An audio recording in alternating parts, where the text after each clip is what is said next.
श्री राम राघव रक्षमम। गरुड़ जी का और काकभुसुंडी जी का संवाद हम सुना रहे हैं। एक बार गरुड़ जी को भगवान पर संदेह हुआ। इसी संदेह का समाधान के लिए शंकर भगवान गरुड़ जी को काकभुसुंडी जी के पास भेजे, जो 27 कल्प से नीलगिरी पर्वत पर भगवान का सत्संग सुनाते हैं। गरुड़ जी जाते हैं और सत्संग सुनते हैं। सत्संग सुनते ही इनका सारा दुख कष्ट संदेह दूर हो गया।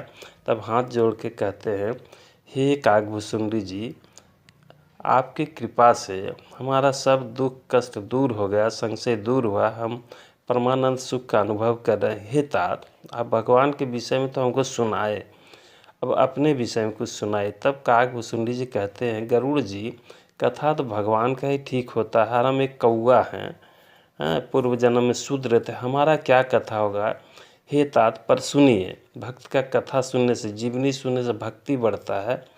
तो हम पूर्व जन्म में हम अयोध्या जी में एक शूद्र घर में जन्म लिए थे और हमको अयोध्या जी से, धाम से, भगवान से और भगवान के भक्त से कोई मतलब नहीं था। एक बार अकाल पड़ा अयोध्या जी में, हम भाग के उज्जैन आ गए। उज्जैन भगवान महाकाल के मंदिर में हमको वहाँ का जो पुजारी थे हमको बहुत प्रेम करते थे और हमको शिव नाम का उपदेश कर दिया, हम जपते थे। लेकिन पुजारी जी भगवान हर और हरि दोनों का उपासक थे और हमको इसी बात का उपदेश करते, ये हमको अच्छा नहीं लगता था। गुरु से हम द्रोह करने लगे। एक बार गुरु का हम अपमान किए, इसलिए शंकर भगवान हमको अभिशाप दिए कि तुम 1000 जन्म के लिए नीच जोनी में चले जाओ। और तात ऐसा ही हुआ।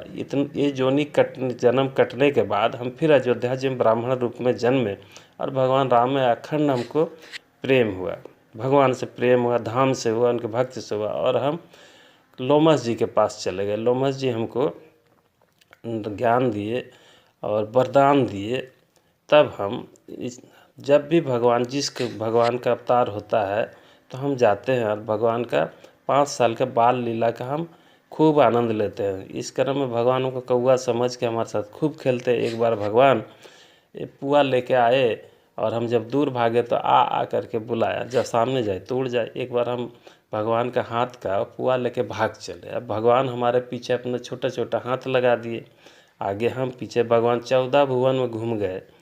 फिर आके भगवान के सामने हम खड़ा हुए हाथ जोड़ के, भगवान हंसे, हम उनके पेट में चले गए। इसके बाद जाके वहाँ बहुत सारे ब्रह्मांड देखे, नदी नाला समुद्र देखे, लेकिन मेरे प्रभु हर जगह ऐसी थे। ये भगवान का प्रभाव है। फिर भगवान हमको बाहर निकाल के हमको वरदान दिए और बोला, आप नीलगिरी पर्वत में जाके कथा सुनाई। ये भगवान और भक्त का लीला है।